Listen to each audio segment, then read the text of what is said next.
అందరికీ నమస్కారం అండి ఫ్రెండ్స్. ఇప్పుడు అందిన వార్త ఫిబ్రవరి 1వ తారీఖున ఇచ్చే పెన్షన్లపై ఇప్పుడే వచ్చిన మరో ముఖ్య ప్రకటన అంటూ పెన్షన్లకు సంబంధించిన మరొక లేటెస్ట్ అప్డేట్ అయితే రావడం జరిగిందండి. అయితే ఇందుకు సంబంధించిన పూర్తి వివరాలు అయితే మన వీడియోలో తెలుసుకుందామండి. వీడియో మాత్రం ఎక్కడ స్కిప్ చేయకుండా చూడండి ఫ్రెండ్స్, అప్పుడే మనకి పూర్తి సమాచారం అయితే తెలుస్తుంది. ఇక లేట్ చేయకుండా వివరాల్లోకి వెళ్ళిపోదాము. ఇక ఏపీలో కూటమి ప్రభుత్వం అధికారంలోకి వచ్చిన తర్వాత పెన్షన్ల మొత్తాన్ని పెంచి అమలు చేస్తుంది.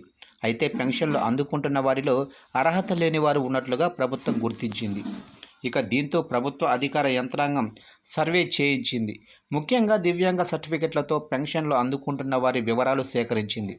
రాష్ట్ర వ్యాప్తంగా 8,18,900 మంది వికలాంగుల పెన్షన్లు తీసుకుంటున్నారు. పెద్ద సంఖ్యలో నకిలీ సర్టిఫికెట్లతో దివ్యాంగ పెన్షన్లను తీసుకున్నట్లుగా ప్రభుత్వానికి సమాచారం అందింది. దీంతో ప్రభుత్వం ఈ తరహా పెన్షన్ల వెరిఫికేషన్ కోసం మార్గదర్శకాలు జారీ చేసింది. ఈ పెన్షన్లు అందుకుంటున్న వారిని ఫిజికల్గా వెరిఫికేషన్ చేసేందుకు ప్రభుత్వం ప్రత్యేకంగా టీంలను నియమించింది. మెడికల్ పెన్షన్దారులను వారి ఇంటి వద్ద మెడికల్ టీంలు తనిఖీలు కొనసాగిస్తారు. ఇక ఈ నేపథ్యంలో ఈ నెల 22 నుంచి 30వ తేదీ వరకు పీజీ వైద్య విద్యార్థులు రోజుకు 200 మంది లబ్ధిదారులకు పరీక్షలు నిర్వహించనున్నారు. ఫిబ్రవరి 1 నుంచి పెన్షనర్ల పరిశీలన ఉంటుంది. పెన్షనర్లంతా తప్పనిసరిగా వైద్య పరీక్షలకు హాజరు కావాల్సి ఉంటుంది. వైద్య పరీక్షలకు హాజరు కాకుంటే పెన్షన్ నిలిచిపోతుంది. చాలామంది తప్పుడు వైకల్య ధృవీకరణ పత్రాలు పెట్టి పెన్షన్లు పొందుతున్నారన్నది ప్రధాన ఆరోపణ. దాంతో రాష్ట్ర వ్యాప్తంగా దివ్యాంగ పెన్షన్లకు సంబంధించి తనిఖీ జరుగుతుంది.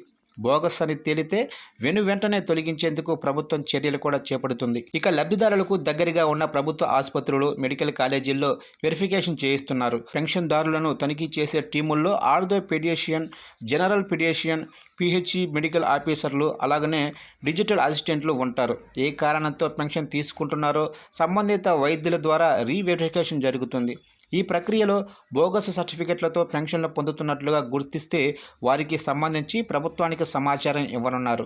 పూర్తి స్థాయిలో పరిశీలన పూర్తయిన తర్వాత ప్రభుత్వం వీరికి తొలుత నోటీసులు జారీ చేసి ఆ తర్వాత పెన్షన్ల రద్దు నిర్ణయం తీసుకోవాలని భావిస్తుంది.